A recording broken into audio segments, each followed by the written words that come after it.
Hey, everybody, I am here to talk with my friend and co designer Richard Pett about his time in the RPG industry and our collaboration, the wonderful book Fury of the Forsaken, out now on Kickstarter. How you doing, Richard? I'm doing really well, thank you, Lou. Really enjoying myself.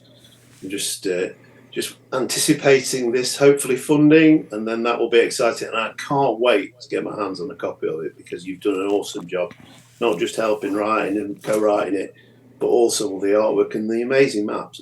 It's a thing of beauty. That's what it is. The maps are Rob Lazaretti and Heroic Maps, and they're amazing, both of them. One for the cartography and one for the battle maps. I have been a tremendous fan of your work for a long time, and it's so great to work with you. We were, I had just started playing 5th edition Dungeons and Dragons. We were running through Lost Mines of Fandelver. I was running it for my kids and some of their friends, and I had the one kid that really wanted to play, and their parents had decided it probably wasn't going to help them get into a good school, and and so they kept canceling last minute over and over again. And I hadn't kicked him out of the group yet because I knew the kid really wanted to play. And so I thought, Yeah. well, we need a backup game to play when we can't play this. And on a whim, I grabbed Cat and Mouse, and Okay. it is still one of my favorite things I have ever run. I want to run it again for my current group. It was just absolutely brilliant, and I've been a fan of yours ever since that. That's the Kobold Press adventure in the City of Cats. You want to talk about that for a minute? And Yeah, it was it was amazing, really. I mean, Wolfgang's you know Wolfgang very well. He's an incredible guy to work for, and he'll kind of just say, "Oh, I want you to do something in the City of Cats. Make it cool, Rich." And that was kind of the only instruction you get off him, and then you just get free reign with it. So I love that. I love the adventures where you can play them several different ways. There's no quite kind of right or wrong way of doing it, a bit like We Be Goblins. Same sort of thing where the idea is just to have fun. It's quite straightforward. The NPCs are all are all quite memorable, especially one or two of them. I can still remember some of the characters. I just loved writing it so much. And then of course we did a sequel to it. Then we did Grimalkin, and then we did City of Cats as well later on. So it was great fun. I kind of fell in love with Per Bastet. And yeah, it was great fun to work on, and it's one of those adventures that people do still remember. You know, it's a nice, easy kind of no right or wrong way of doing it. It's just fun, just fun. there's a portly gnome merchant in that. I think his name is Maxul, and he's So he's not a good guy, but he stayed on in our campaign, and he became a kind of villain when you needed to be a villain, and patron when you needed to have a patron, and we just absolutely loved him, and that I think he is a large part of why I love that adventure, and also just as you say the moral gray areas, the different factions, all of whom have a point, but none of whom have the gods on their side necessarily, and it was just such a beautiful, beautiful adventure. But you've been in the scene for a while. How did you get into designing RPGs? quite weirdly, really, I was I used to buy Dungeon magazine and read it, and I was reading it one day and I noticed that they welcome submissions. So I sent Chris Thomason, it was who approved it. I sent a submission based on called Hollow Threat, which was basically there was a dragon turtle terrorizing the coast. The characters were all first level, and they were brought in to deal with it. And of course, everybody's going, "We can't deal with the dragon turtle. We can't deal with it." And what it actually was a hollow dragon turtle shell being piloted by a bunch of orcs who were going around stealing things and using the dragon turtle as cover.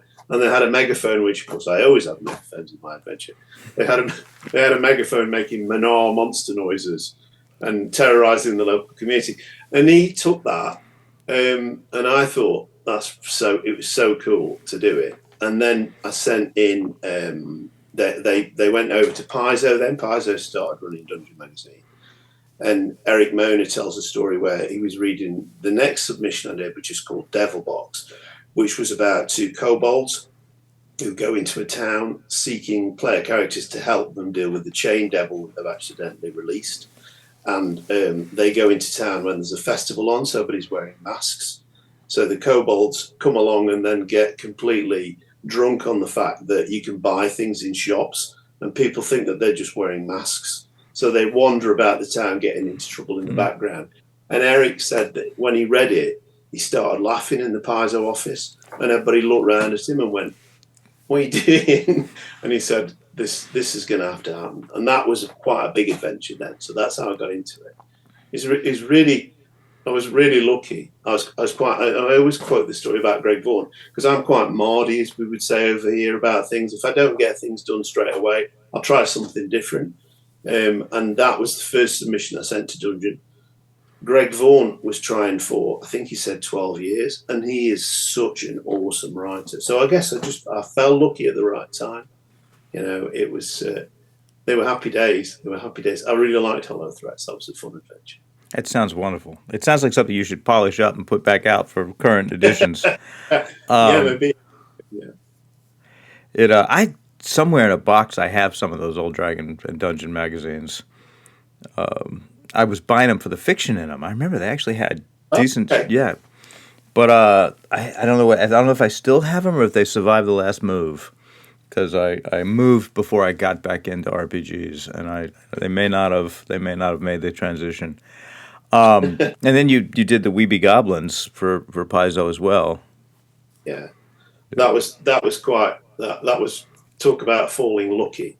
That was James Jacobs just sent me a note that I think the person that they were going, I think in fact I think he might have been going to do it, and then he struggled to find the time to do it, and he said, "Would I mind awfully doing it?" And then I just went, "Of course I won't mind at all. Absolutely fantastic. What an adventure for goblins. You've got to be joking me. Of course I'll do it."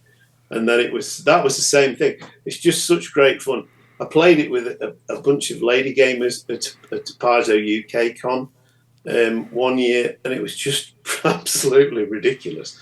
They were just going crazy and running around the gaming table and screaming at each other and flinging things around, and it was just organised chaos. It was fantastic.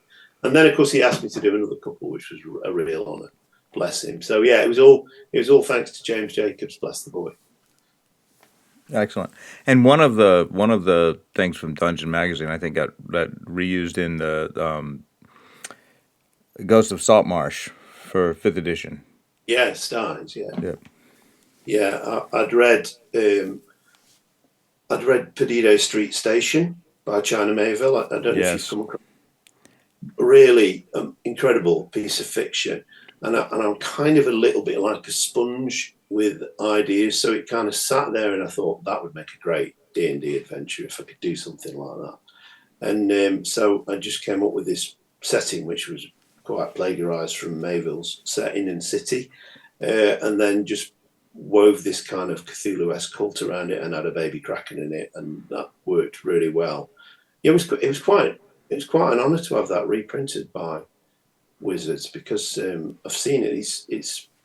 It's nice that it's held up so well. It was a good one. That was the first serious adventure I'd written as well. Really, most of my stuff was quite, cat and mousey and jolly, and devil box and all that kind of stuff was quite humorous. But this had quite a dark twist on it. It was good fun. It was good fun and great to be associated with Saltmarsh, because I used to play it. I've been gaming now, getting close to 45 years, and I played Saltmarsh when it first came out. It was incredible. So it was a real honour to be associated with it. Yeah, that I can imagine.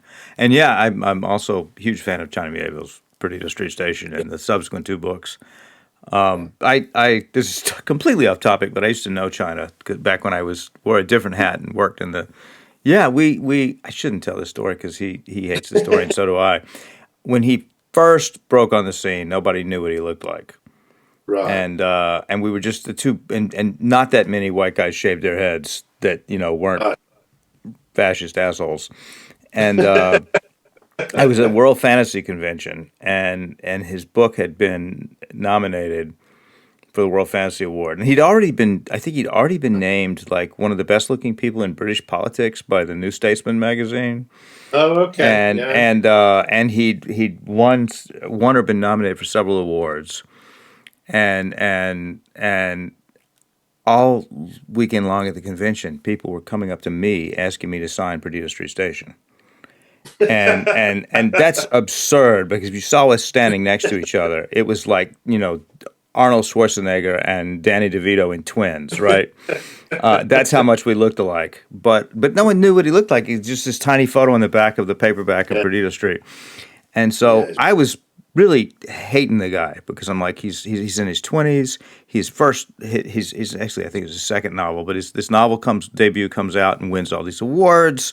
He's active everywhere, and everyone's asking me to sign his damn book. And then I see him, and he goes, "You're the guy." And we became friends. And he actually, when my first child was born, he actually sent them a Cthulhu plushie. But I left okay. the scene, and he left it for a while too, and I haven't seen him in ages, so I should look him up. I'm nostalgic now, and we're completely off topic. Yeah. But No, no, genius. Total genius. yeah. But Not I that you're not. You are a genius as well. Two different sorts of geniuses.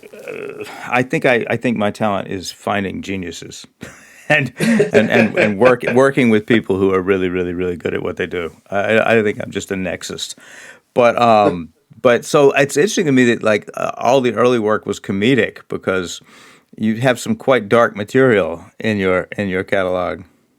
Yeah. The Blight's the one that that's kind of my majestic the thing I'm most proud of, I think, of anything I've ever written. And I don't know how many people know about it, but Blight is a city and adventure path that was brought out by Frog God Games. We did a Kickstarter on it, strangely enough. And I wrote, it's nearly 1,000 pages long. And to be perfectly honest, Greg Vaughan deserves a co-writer on it as well, because Greg is such a lovely guy and very talented, really hammered it into shape, took all the weird Englishisms out of it, but not too many, loaded it up with some incredible artwork and maps, and then got the thing out the door. And it still sits in my bookshelf now. I still pointed it, and it is very dark. It's there's a lot of use of a place called Between, which is an area, a sort of Twilight Zone area. I've got a big thing about Twilight Zone and Rod Serling's incredible work, and it's a bit like that. You kind of things come out of the shadows at unexpected moments, and you have to go into this place as well to do the adventure.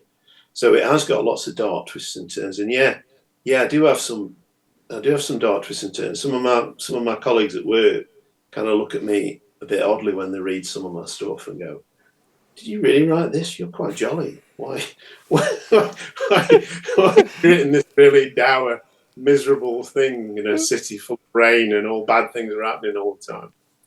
But yeah, I really like that. I mean, it's down to China, really. China's the guy who introduced me to that dark fantasy stuff. What other so I know you the Twilight Zone. What are other some of the influences from different media that you think you pull on? Like for me, I'm surprised by how much I'm always going back to James Bond. I think there's a Oh, lot really? of I one of my novels there's a board game that the elves are playing and the protagonist has to play the board game against the elf to get the information he needs and I'm like this is completely Casino Royale. I just and it's a kid's book, but it pops up in the weirdest places.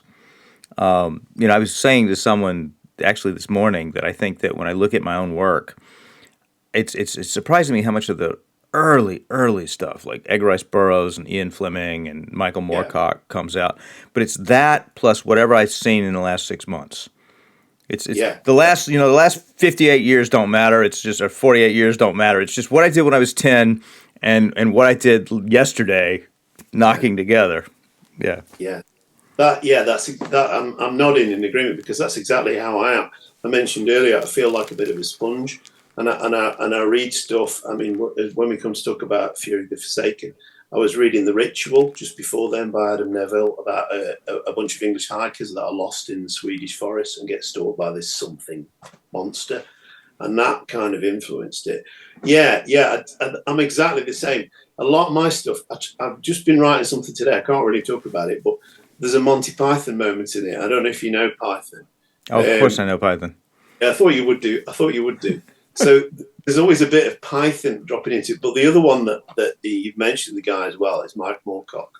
I was reading Moorcock when I was about 10, and I've never stopped. I'm still reading Moorcock now. I mean, he is absolutely incredible, and his influences are there all the time. It's quite dark, isn't it? A lot of his stuff.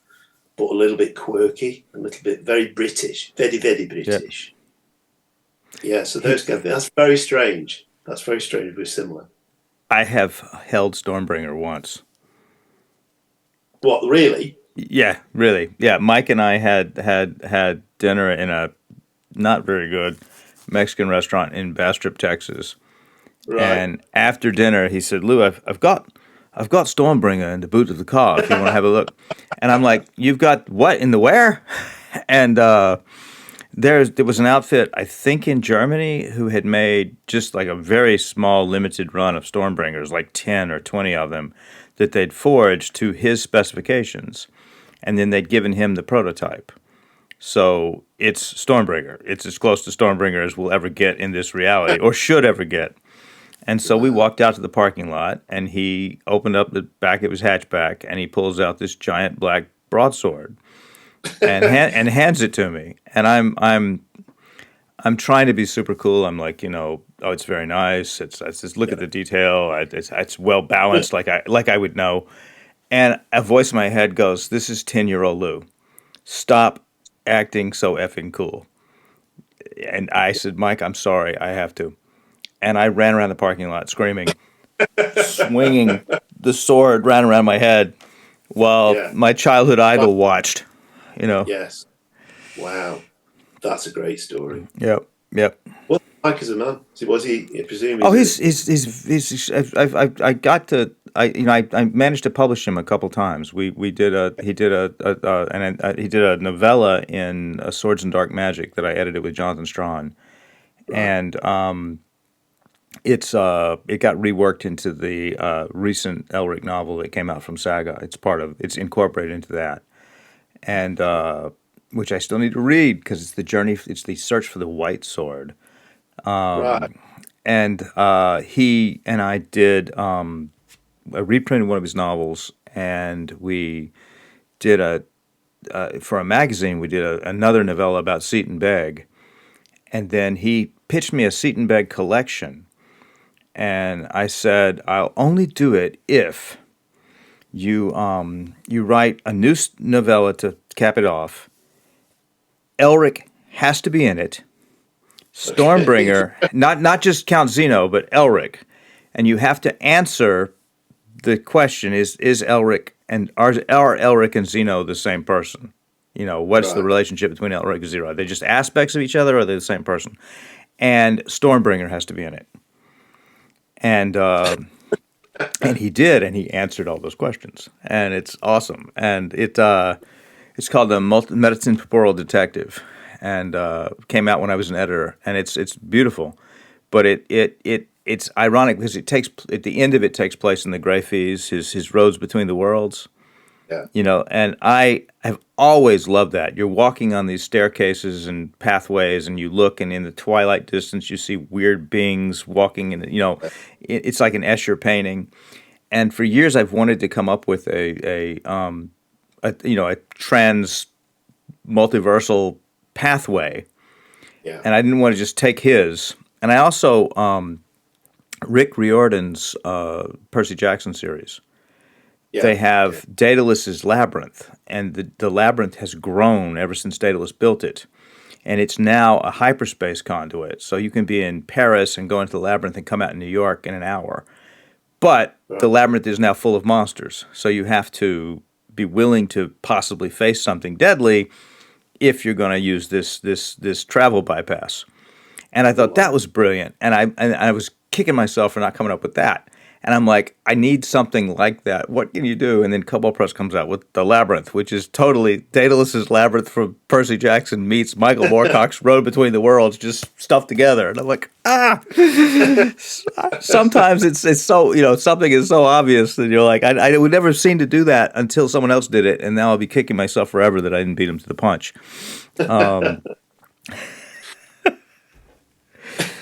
Yeah. So I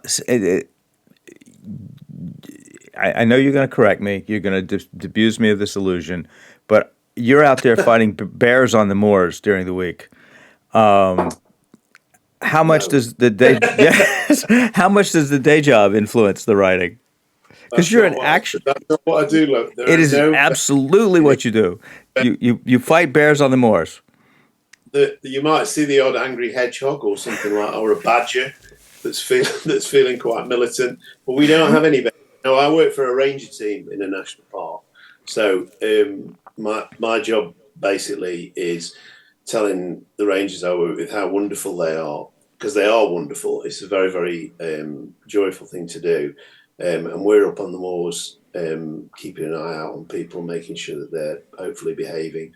The rangers deal with a lot of fires and help out on that, and do a lot of visitor management. We work in the Peak District, so the Peak District has about half the population of the UK within a 2-hour drive. So we get zillions of day trippers. When the sun comes out, the rangers are busy. So yeah, but it does, because of the characters that you meet. We meet a lot of old farmers, for example, out on the moors. Uh-oh. Put them in an adventure. You cut out for 1 second. You cut out for 1 second. I lost you. Can you pick it back up from you meet a bunch of old farmers? Yeah, of course I can. Yeah, no problem at all. Yeah. So when you're out and about, you meet a lot of old farmers and old characters that hole up in these remote farmhouses and don't get very many visitors, and they're fascinating guys. And you can transplant those characters and just tweak them a little bit and make them a bit caricatures of themselves, and then use them in your adventures. So yeah, they do. The Rangers find this whole gaming thing that I do really quite odd. They kind of say that's Richard's other life, and then change the subject, and then that's the end of that discussion. So yeah, but they're great. They're great people. They're so talented and clever. So I'm really lucky to work with them. But there's no bears, Luke. I know. And ironically, we do have bears here. So Yeah, I'm not starved for bears. No, I don't want to. I remember doing a walk in Seattle, up near around Mount Rainier, and I got bear bells all over me because I was terrified I was going to meet some bears.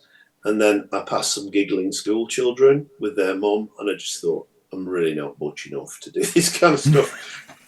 They were just having a day patrol, and I was looking around for panthers and cougars and all that kind of stuff, and there just wasn't any at all.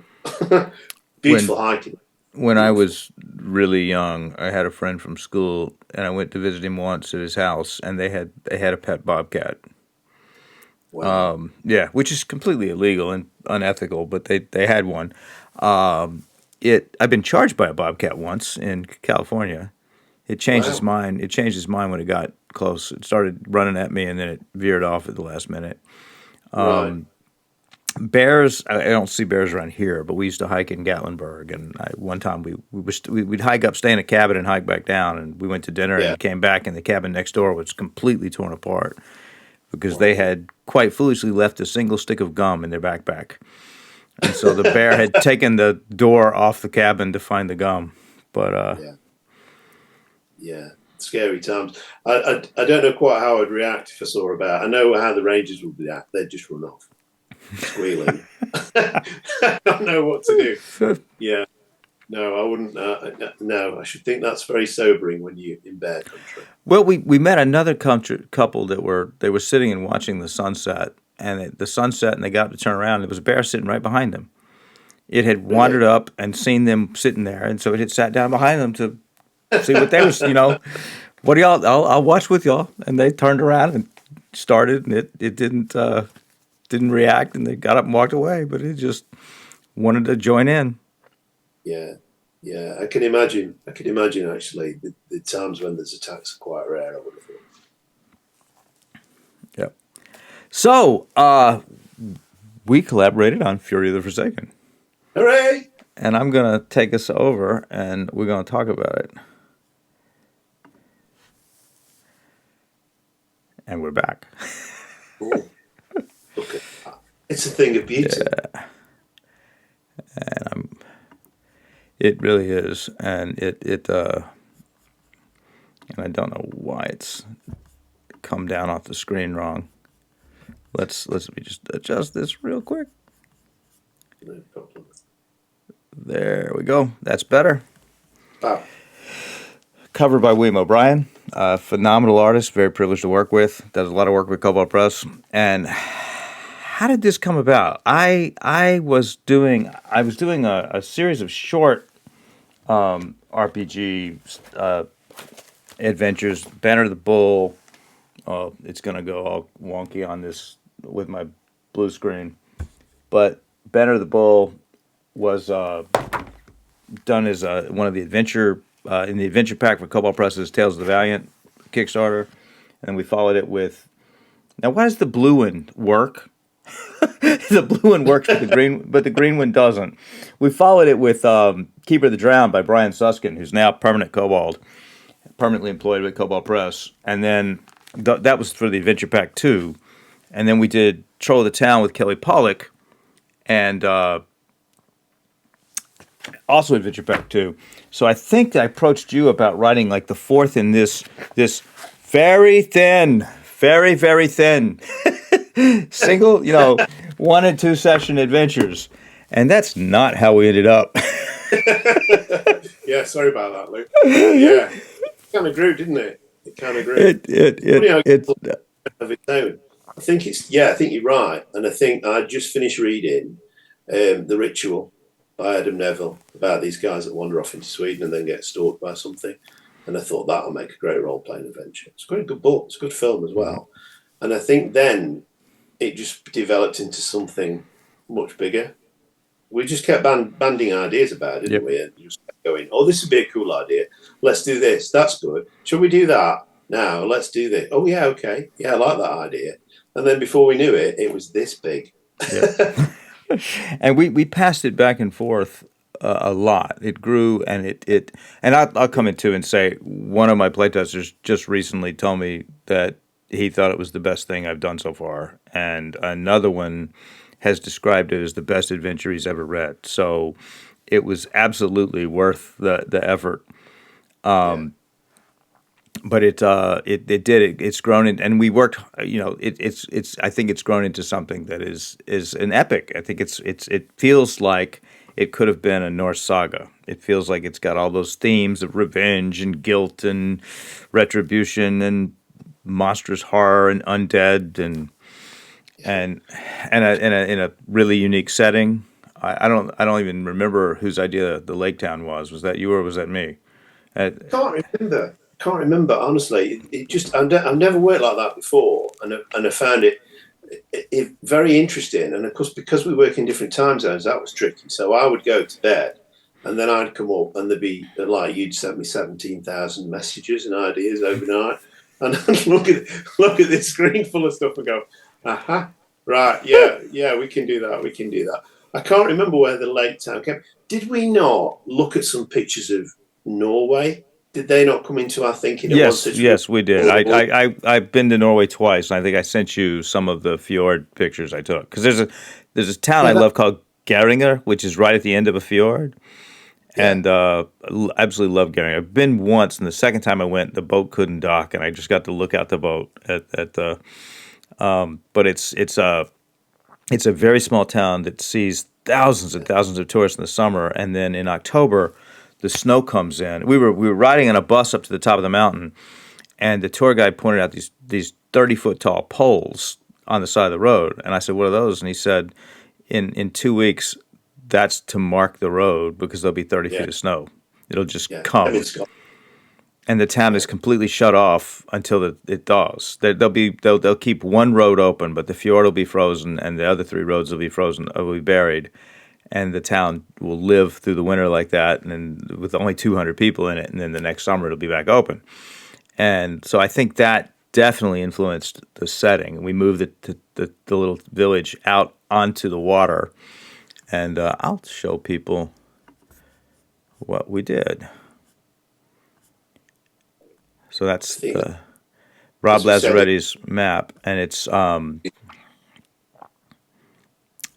fantastic. Man. And it's actually going to be in. It doesn't show on that map, but the town's location is like right around in here, I believe. Well, my cursor's showing right around in here, at the end of a small fjord, about 20 miles from the Gulf, and we'll fix TOC later. This is not the final copy. This is not the final copy, but there we go with Freckerheim and the location. Yeah, great map, fantastic. And the way I work is I look up stuff and I research stuff and I think that'd be really cool and I put it down and I completely forgot where it comes from. I believe that Frecker means something like, I'll have to look it up later, shame or fear or dishonor. So there's something built into the name of the town that means something in Old Norse, but like home of shame or something. But I'll have to double, don't quote me on that because I look it up, I figure it out, I think that's really cool, I put it down, and then I don't remember what it was. But I know it's in there, it's in the bones, it's baked in. That's definitely what you did. I can remember you saying that, you got this cool name for it, because we couldn't decide what the town name was. And then you came up with that word, which was definitely something like shame or something like that. Yep. Or guilt. And it was perfect for it, yeah. And then, of course, you had the artwork done, so it goes 3D in some of the pictures. Yep. Wow, incredible. To see it in that way is just extraordinary. I've never seen some artwork done that way before in gaming. It's very, very clever. Pull it up. We have there's the full map, and there. So that's one of the pieces. Ksenia Kozhevnikova, wonderful artist. She's from Siberia, originally lives in Canada, does a lot of work for me. She also fights with a broadsword in her spare time. And so that's the fjord. That's sailing into the fjord right there. But she will take. There's some of the heroic maps, the variations. I should put a spoiler warning on this. Yeah, definitely. Yeah, I've just seen something there. I'll talk about humor though. Even though it's dark, this guy here, Chiri Offiger, I love. You gave him he has a cat named Ramby, and he has a boar also named Ramby because he hasn't got the imagination for two. Yeah. There we go. Look at this. All the farmers where I live, they all call themselves their sons by their name because they can't be bothered to call them anything different. So they're all the same. So there's about 5 Nigels in one family. Nigel, son of Nigel, son of Nigel. That's where that one came from. That's hysterical. Just not bothered. Yeah. I've got to do some rapid fire looks at the.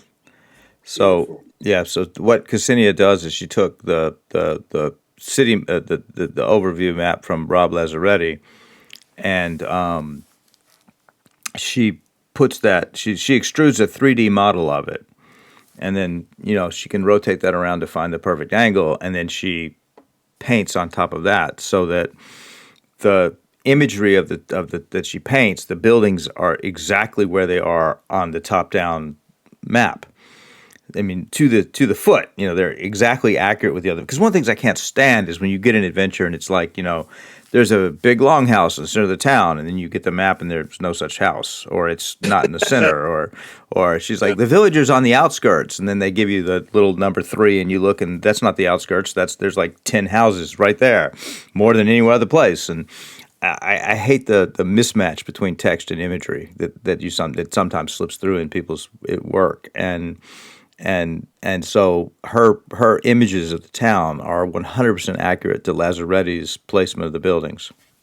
They absolutely. When I saw them, they absolutely become real, don't they? It's incredible how she does it. It's absolutely extraordinary. They really are real places, and it's just to see them from the kind of the rough draft maps that I did to turn into something like a living, breathing place, and the NPCs as well. The artwork, it's extraordinary, really, and your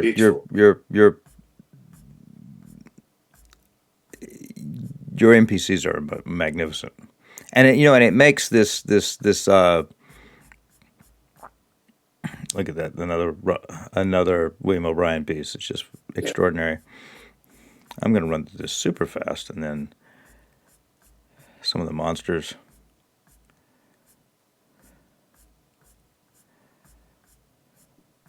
And we got to the part that's still let's switch back because we've gotten to the part where I'm still laying out the appendices. We're 95% there, but I haven't I haven't I haven't got the appendix in the shape I want them in yet. It all looks great. It'll be fine. Yep. Hopefully, we'll and then it'll be fine. And I will show this. I'll leave this one up. Heroic Maps have given us all the different types of longships, and we'll have statistics for the different types of longships too. And the images, they've got images on the sea, and then they've got just images with a transparent background, so you can drop them onto other maps. And one of the things that I think that has really come out, and it's really a testament to the wonderful world building you do, is that this setting has real replayability. We've gotten enough areas detailed, and we're going to have and we have all the areas mapped. So Freckerheim could be a home base for the characters after this, or before this, or in any number of adventures. Yeah. So like you're saying about the NPC in Cat and Mouse, you very kindly mentioned, it's got some longevity, hasn't it? You're not just buying one adventure, you're buying the whole thing, and who knows what's going to happen next. And we obviously we have a lead in for potential adventures, but because the ending is far from clear cut and what happens next, there's all kinds of things can happen at the end of it. There's no right or wrong way of doing it. The characters could end up being in charge of the place in the right kind of scenarios.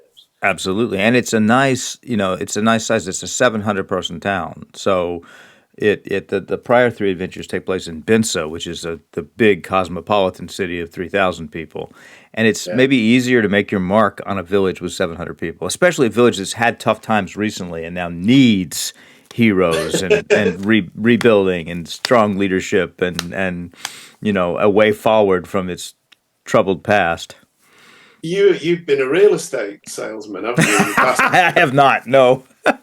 You pick this Bijou, slightly remote village, Norse village, 700 very honest people. Nice, beautiful longhouse just became available. Long temple. Yeah. Previous owner had to leave suddenly. I like that idea. We should sell it, shouldn't we? I did want to move there, I must admit. And there's 1 or 2 NPCs in there that I do really like. Cliffhilder is the one. I never know how to pronounce that. Is it Cliffhilder? It should be Cliffhilder. And I'm doing we'll have a pronunciation guide with the adventure, and then the first appearance of each name, I'll repeat the pronunciation. And it's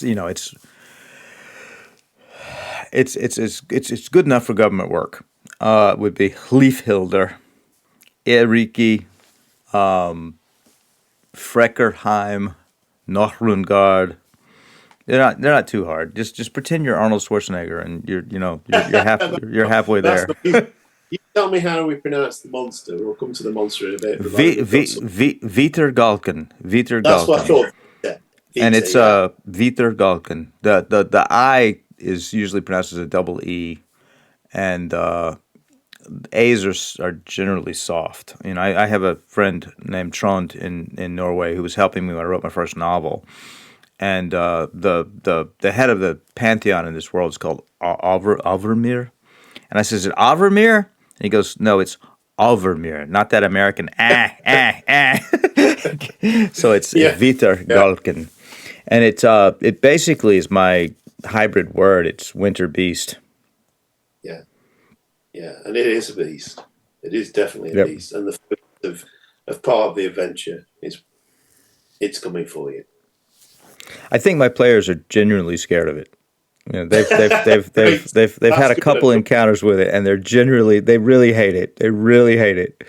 And it's hard. It's hard when you got 5 people in the room cutting up, especially my player Stevenson, who plays Maytok the dwarf. When you have Stevenson in the room, it's really hard to not spin into comedy. And when we got to the one sequence, I won't spoil the sequence, but there's an early sequence where you really, we're in a forest and there's horse skulls hung on the trees, and something happened, and Matthew just goes, "Oh God!" It's like this look of horror on his face, like what? And what's happening? And I thought, wow, we're genuinely creeping them out, which is not to say there's not comedy like Ramby and Ramby, and it's not a TTRPG without comedy, but I think we really sincerely have managed to do what's so hard to do, which is put genuinely creepy moments into a Dungeons and Dragons game. That's a hard, it's easy to be scary in a Call of Cthulhu game. It's hard to be scary in a Dungeons and Dragons game.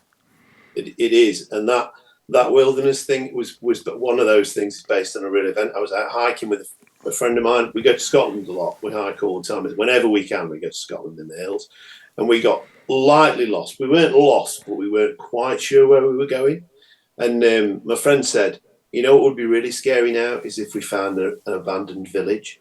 And then I looked, and over his shoulder there was an abandoned village, and we walked up to it, and there were like all these corn dolls in it and things. The kids had put them there, but we were like, "Uh-oh, two big butch outdoor lads." Absolutely terrified of this little bit of woodland with some kids' toys around it. But it does freak you out when you're actually out there. So that's good. I'm glad that they're terrified. I feel very proud of it. That's just, you completely conjured that village into existence, or he didn't know it was there when he said that. That's No, he didn't. No, he didn't know. He didn't know. He looked around, and I can still see the look on his face now. He's and he's a real outdoorsman, and he was really scared. It was really funny. We had to go to the pubs when we found it. Of course. When we were shopping, I don't know why this has become the real estate podcast. I've talked about buying this house. I've talked about, but when we were shopping for the current house, we looked everywhere for like a year before we found the house we liked, and we went to this one house, and the real estate, it's one of the ones where the real estate agent just lets you in and leaves. They weren't with us. And the house had an extraordinary number of dead flies in all the windowsills. And then I go into this one bedroom, this upstairs bedroom, and there's nothing in the bedroom. It's barren. It's an older house. It's like wood, except a bed. And on the bed are the creepiest dolls you've ever seen. Oh my God. And then we start discovering there's dolls in all the bedrooms.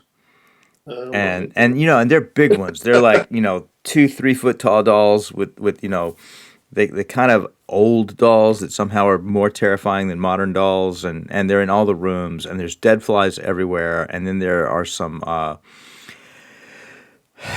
probably just like a Catholic shrine, but there's these areas in the hallways and things where there's little alcoves where they've got statuary and rosary beads and dead flowers and more dead flies, and we were just like we're let's get out of this. Is The Exorcist. We've wandered into the Amityville horror. Yeah, we've read too much Stephen King, I think, both of us. Yep. Yeah, that sounds pretty. I remember going to look at a house in Italy like that. There were no dolls, but there was an old bed in there, and it was really, I don't know why, it was just really creepy. It was just the metal frame. But there was something really horrific about it. I don't know why. Just I've got too vivid an imagination. That's the problem. That's really weird. Oh. Yeah. It was a rainy, gray day too. Like on a bright and sunny day, it would have been like, oh, this person has a wonderful doll collection or something. But it was just enough. The religious iconography on the hallways, the dolls in the bedrooms, the flies in the windowsills. It was just on there. We got out of there. So we do not want. Don't blame me. I think on a bright sunny day, I would have run away from that place. Yep. My God. Yeah. Sinister. Wow. I've nothing similar to that. A friend of mine's just bought a house really cheap because it was an old smallpox hospital back in the day, and it's in the middle of nowhere, and that's kind of quite freaking me out. They've invited us to stay whenever we want, and it's a bit like, maybe I won't do that. But why? Why? Yeah, dolls. Don't like them. No dolls in Fury of the Forsaken. Oh wait! I can't say that. There's something doll-esque. There are a couple doll-esque things, a couple creepy moments. Yep. So I think that the adventure right now is 114 pages. I've got to add a few bits of art to the appendices. It'll knock it probably closer to 120, and I think it's going to be a gorgeous book. I've been jokingly saying that I'm publishing an art book disguised as an RPG adventure. Yeah. I think you're right. It is a thing of beauty. The thing is, it is a great adventure. but the actual product itself is just it is a thing of beauty, and it's something that you can use again and again. I think I'm so pleased with the way that it's coming out and looking. I can't wait to get my hands on the copy. It just looks fantastic. Me too. I'm really. It's been a pleasure, and we're gonna do it again. You finished another adventure that I haven't seen yet. Yeah, sorry about that. You know, Lou, when you said that needed to be definitely no bigger than 7,500 words, it's Yep, going to live a tiny bit over that. just a bit. Sorry about that. Yeah, it's good though. It's good. Creepy English village. If you like The Wicker Man, you will like The Adventure in England because it is super creepy and it uses gossip and whispering and people talking as a kind of way to drive fear. So we've not got a lot of combat because it's a first level adventure. What we've got is a lot of weird cultists wandering about. You know the score with it, Lou. It's a church. It's got an iron fist. It's based on 1984. It'll be something special, and of course, as well, it's not just for England. It could be used anywhere in your Yep. own set production. It's really weird and creepy, and there's a character in there that are based on Sigourney Weaver. I don't know why I picked on Sigourney Weaver, who is a member of what they call the Coven, who is one of the gossipers in the village, and she takes an interest in the characters as soon as they arrive, and very strange things start to happen, and there are lots of big bonfires and strange conversations, and everybody wandering around with big smiles on their faces, saying "joyful day." Ooh, I can't You'll wait to like. read it. I can't wait to read You'll it. like. Gonna I take will this. wait to. Yeah. I'm sorry. Go ahead. I've got to take the spelling mistakes out, Lou. It'll take me about a month to do them. You know what? You know what? You know what my spelling's like, and then I've got to twist it into American, which is never easy. But yeah, you'll like it. You'll like it. You don't have to twist into American that much. Don't twist it that much. Let it that don't take the atmosphere out and put it over here. Uh, yeah. I look Yeah, forward to that tremendously. I'm not sure when that'll be. We're plugging something that might be a year off, but fine. It's fine. It'll be because worth the it took wait. us, we've been working on Fury since October 23, I think. Wait. Yeah, Wow. I think the contract that I sent you was dated October 23, so we've probably been working on it for longer because Wow. Yeah. I didn't send the contract until we had a very, I mean, it was called Sleep back then, so I don't think it resembled anything like it ended up, but I wouldn't have sent the contract unless we'd had enough of an idea to go forward. Wow. Yeah, we've been working on this a long time. It's a really interesting. It's really been good working with you on it because you have a you have a good way of bringing out the best in people because you're good at what you do, very good at what you do, and it makes you strive to do things. I want to do impressionally. That's what I'm really saying in a roundabout British way. Yeah, I didn't realise it we've been working on it that long. Worth the wait though. Sorry, it's Yeah. 120 pages. It's No, only I'm supposed not. to. It's going to be beautiful, and it's we have I did another one. I collaborated with Kelly Pollack on Vengeance of the Valravn, which is another. I think it's around 100 pages, and so it'll be another entry in that kind of a thing. But it'll be it's a gorgeous book, and it's going to be a fantastic adventure, and I can't wait for people to play it. Yeah, And absolutely. I think we've covered it all. It's So been great talking to you. I didn't know you knew absolutely, China. And Moorcock. I'll be yep. pestering you with questions after this, mate. I'll tell you now. Absolutely. Well, I worked in publishing for 10 years, so I know a lot of people. But I have a habit of when I think someone's a genius, I have to get to know them and I have to work with them if I can.